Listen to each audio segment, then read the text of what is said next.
Want to use your Mac Mini M4, M3, M2, or M1 as a hotspot to share the internet with other devices? It's super easy. You can get your devices online in no time. In this video, I'll show you how to enable Hotspot Tethering on your Mac Mini. So without wasting any more time, let's get started. First, click on the Apple logo in the top left corner. Then click on System Settings. Next, click on General. Then click on Sharing. After that, click on the Info button next to Internet Sharing. Do not turn the main toggle on just yet.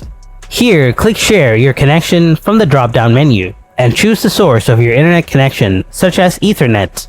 If your Mac is connected through Wi-Fi, then you can share your internet, so make sure your Mac is connected through Ethernet. Select Ethernet here. Now under the two devices using, toggle on the Wi-Fi. Then set up the network name and password for your new hotspot. Make sure to get a strong password for security. After that, click OK. Then click Done. Now turn on the internet sharing toggle. Click Turn On again. And here it is. Your hotspot tethering on your Mac Mini is enabled. Hope you found this video helpful. If you did, then drop a like, and if you have any kind of questions, then ask me in the comment section below. Thanks for watching, and I'll see you in the next video.